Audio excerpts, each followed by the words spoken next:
இன்றைக்கி நம்ம MR learning Tamil சேனலில் வந்து என்ன வீடியோ பார்க்க போகிறோம் அப்படின்னா வந்து டெய்லி வந்து சயின்ஸில் வந்து ரொம்ப இம்பார்ட்டண்டான பாயிண்ட்ஸ் எக்ஸாம் பாயிண்ட் ஆஃப் வியூவில் வந்து கேட்குற மாதிரி இருக்க பாயிண்ட்ஸ்லாம் வந்து டெய்லி நம்ம பார்த்துட்ருக்கோம். அது மாதிரி வந்து இன்றைக்கி வந்து நிறைய இம்பார்ட்டண்டான பாயிண்ட்ஸ் வந்து நம்ம இந்த வீடியோவில் பார்க்கலாம். அதுக்கு முன்னாடி நீங்கள் என்னோட சேனலை ஃபஸ்ட் டைம் பார்க்குறீங்கன்னா சப்ஸ்கிரைப் பண்ணி வச்சுட்டு பக்கத்தில் இருக்க பெல் ஐக்கானை ப்ரெஸ் பண்ணி வச்சுக்கோங்க. அப்போ தான் வந்து டெய்லி நான் போகிற வீடியோஸ் எல்லாமே வந்து உங்களுக்கு நோட்டிஃபை ஆகும். இதில் என்ன கொடுத்துருக்காங்கன்னு பாருங்கள். 2 அல்லது அதற்கு மேற்பட்ட தனிமங்கள் சேருதுல அதுக்கு என்ன எடுத்துக்காட்டு அப்படின்னு கொடுத்துருக்காங்க. அதே மாதிரி 2 அல்லது அதற்கு மேற்பட்ட சேர்மங்கள் சேருதுல சேர்மங்கள்னா என்ன தனிமங்கள்னா என்ன அப்படின்றது நமக்கு தெரிஞ்சாதான் வந்து இந்த மாதிரி கொஸ்டின்ஸ்லாம் வந்து நம்ம கரெக்டான ஆப்ஷனை வந்து நம்ம சூஸ் பண்ண முடியும். இதில் என்ன கொடுத்துருக்காங்கன்னா 2 அல்லது அதுக்கு மேற்பட்ட தனிமங்கள் சேர்றது எதுனா வந்து 22 கேரட் தங்கத்தில் என்ன இருக்கும், தங்கம், தாமிரம், கேட்மியம் அந்த கலவைகள்லாம் சேர்ந்து தான் வந்து அந்த தங்கம் அப்படின்ற ஒரு பொருள் வந்து உருவாகுதுல, அந்த கலவை உருவாகுது. அப்போது 2 அல்லது அதற்கு மேற்பட்ட தனிமங்கள் சேர்றதுக்கு எடுத்துக்காட்ட எதுன்னு கேட்டாங்கன்னா தங்கம்.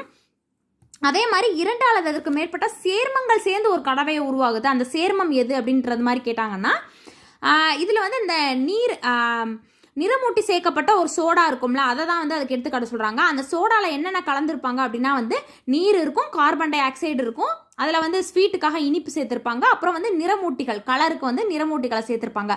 அது எல்லாம் சேர்ந்து தான் வந்து அந்த சோடாவாக உருவாகுது அப்படின்னு சொல்கிறாங்க. அதுதான் வந்து 2 அல்லது அதற்கு மேற்பட்ட சேர்மங்கள் சேர்ந்து அந்த சோடா உருவாகுது.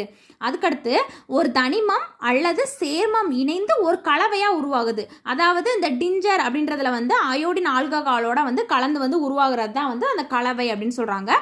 ஃபர்ஸ்ட் என்ன சொல்கிறாங்க, 2 அல்லது அதற்கு மேற்பட்ட தனிமங்கள் சேர்றதுக்கு தங்கம் எடுத்துக்காட்டு, 2 அல்லது அதற்கு மேற்பட்ட சேர்மம் சேர்றதுக்கு எது எடுத்துக்காட்டு அப்படின்னா வந்து அந்த நிறமூட்டப்பட்ட சோடா வந்து 2 அல்லது அதுக்கு மேற்பட்ட சேர்மங்கள் சேர்றதுக்கு எடுத்துக்காட்டு.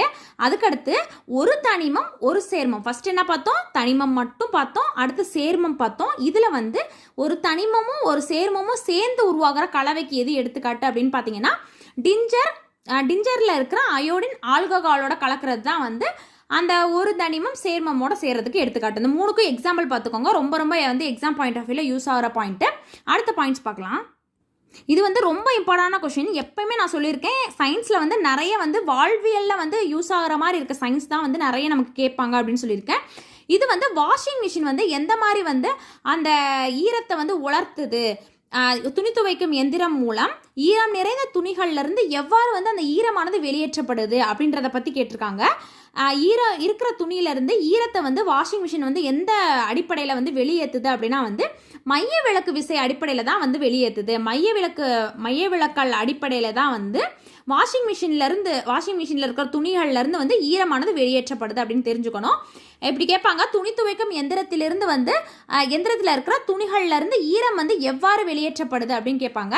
மைய விளக்கல் அப்படின்ற அந்த முறையை பயன்படுத்தி தான் வந்து அந்த துணியில் இருக்கிற தண்ணி வந்து வெளியேற்றப்படுது. இது ரொம்ப இம்பார்ட்டண்டான பாயிண்ட்டு, கண்டிப்பாக பார்த்துக்கோங்க. அடுத்தது பார்க்கலாம். அடுத்தது வந்து உமி என்பது விதை அல்லது தானியத்தை சுற்றி காணப்படும் ஒரு கடினமான பகுதி. உமி அப்படின்னா என்னன்னா ஒரு விதையில் அல்லது தானியத்தில் சுற்றி இருக்கிற கடினமான பகுதி.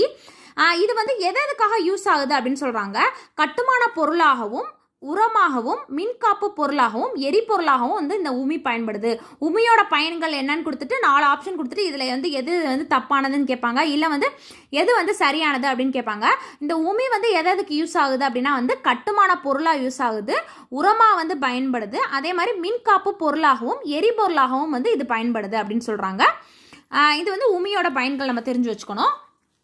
அடுத்து வர வீடியோஸ்லாம் வந்து அடுத்து வர இம்பார்ட்டண்டான கொஷின்ஸ் எல்லாமே நம்ம பார்க்கலாம்.